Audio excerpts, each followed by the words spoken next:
Good afternoon. Today I am at the Morning Glow Ministries, and I'm privileged to be sitting beside Pastor Bob. Nice to meet you, Pastor Bob. Thank you. Glad to meet you. Glad to meet you. And I was just saying, as the crow flies, you're probably the closest to my church. You've been here for how many years? About 4, going on 5 years probably. Yes. And you started the ministry in Connellsville. You brought it here. Yes. Is that correct? That's correct. And it is growing, and we're going to invite you to come sometime. What are the times of your services? Our Sunday morning service is at 10 o'clock, and our Wednesday night service, we have Bible study. It starts at 4 o'clock. Very good. And do you know the physical address of the church? This is 103 Poplar Street in Mount Pleasant. Very good. It's right across from the old, I don't want to mispronounce it. It's either Pollock's or Pollock's restaurant. I don't want to offend anybody by saying that wrong. And this used to be the ice cream place. And would you call this Calumet or? This is Calumet. Calumet. Yes. All right, very good. So you've been here a few years. Things are going well, and you know the purpose of these videos is to encourage people to come to church. And I was hoping you could give the people out there watching a word of encouragement to get back to church. Well, you know, we all need God, and we in our lives and stuff. I think we get cold at times, and that with the life happening, and if it wasn't for God, we wouldn't be here. Our country wouldn't be here. I mean, we need to get stirred up in the things of God again. We've been having a lot of miracles happening at the church, and I mean, how many people right now has been sick and hurt and COVID, and we all need to get back to church and just. I met you and that. It's awesome. I mean, well, listen, not come everybody on now. thinks that. Come on now. I mean, there's a lot of nice people at churches and that, and I hear all the time, I don't want to go there because so-and-so's there. I don't want to go. And it's like, it's time to shake off this old thing of life that we're so used to and get back to the world, get back to God again. I always like to think that whatever excuse you have for not going, you're saying that I hate that thing more than I love God. That's That's the truth. I dislike that thing more. That thing's going to stand in my way, and I mean, one day when we face God, will that be a good excuse? You know, and it's not. I wouldn't want to be there. No, I wouldn't want to be there. Now, you were telling me before that you were a missionary. Yes. And where were you a missionary to? I was a missionary down in Venezuela, down around the islands, Point of Fia there in Venezuela, and spent a lot of time around Caracas. And when I'd come back to Jacksonville, Florida, and the Lord would send me around the Gulf Coast and up the East Coast. So you've been around. a few miles. Where did you find the people the most receptive to the gospel? Was it in another country, or was it here? Where do you think that the Spirit was moving by your experience? When I went to Venezuela, people was drawn when we started speaking English. That's their second language, and when you start talking about God, I worked on a lot of the ships. Went into there was times I had to wonder if anybody was even operating the ships, because everybody was around me when we were talking. That's a compliment. It was,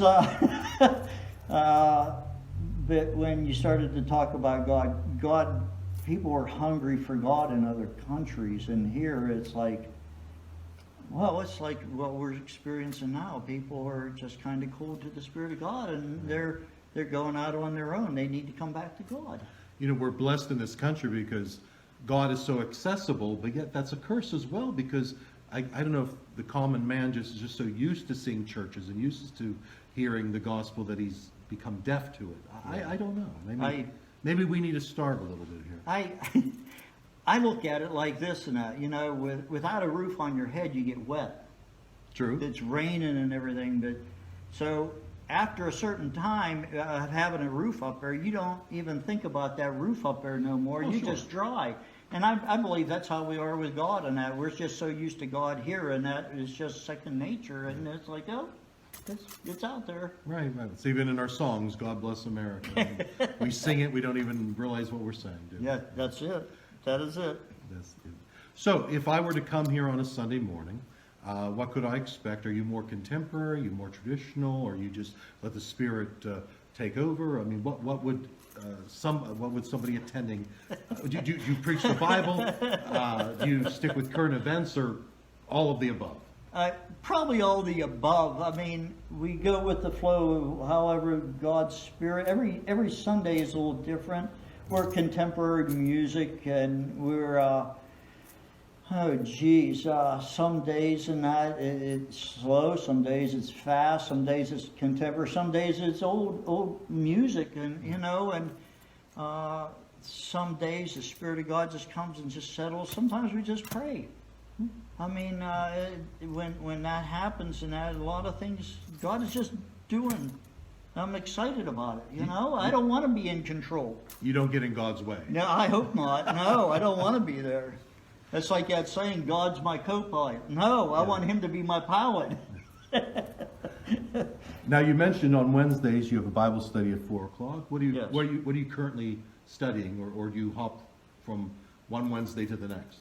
Well, we're at this point we're hopping a little bit from now from Wednesday to Wednesday, but there's a lot of times when my people and that they start having questions about what they're reading, what God's leading them into. So we break down and go right into that because that's what's needed at the time. Don't you love that? I love it. When they have questions and they're reading, and I always say, can I ask you a question? I always say, only if you're not fussy about the answer. I may have to get back to you on the answer. But yeah.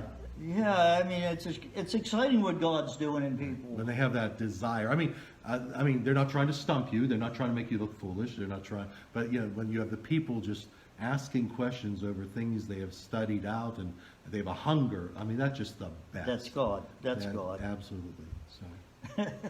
So as we're closing in on almost 8 minutes, boy, that went fast. Do you have anything you'd like to add to what has been said? Oh, geez. Yes. Hey, we serve a miraculous God. You can't put God in a box. When you try to put God will work in that box, but it's so much better to let God be God in our lives and in our. Once you put God first and everything, your family next, I mean, things just start lining up, and the miraculous, you can't outbeat God. You can't. I have to say this. I had a gentleman here this morning that I was talking with. He comes to church, and he's there, you did it to me. I said, what are you talking about? He says, God's just doing things with me right now. It's just revelation and stuff is happening. And he said, you did it to me. I said, I didn't do nothing. God did it. You did it. You had desire to follow God, and all we do in that is preach the gospel and introduce people to God. Exactly. That's all we do. We're storytellers. Yeah, it's a good way to put it. Yes. We're storytellers. And we tell the old story. There you go. There you go. But I'm excited that, hey, if you're looking for a church, you're more than welcome to come here. We're just a little country church here and stuff, and country people, and everybody's so laid back, but you'll know that you're loved. That's all I can say. And as soon as I walked in, I could feel, I was very impressed by how God is working here. Yeah. And I just said, you have a lot of potential, a lot going for you, and I'm glad to call you my neighbor. Well, me too. Thank you. And thank you for your time. And until next time, we'll see you. Hey, God bless.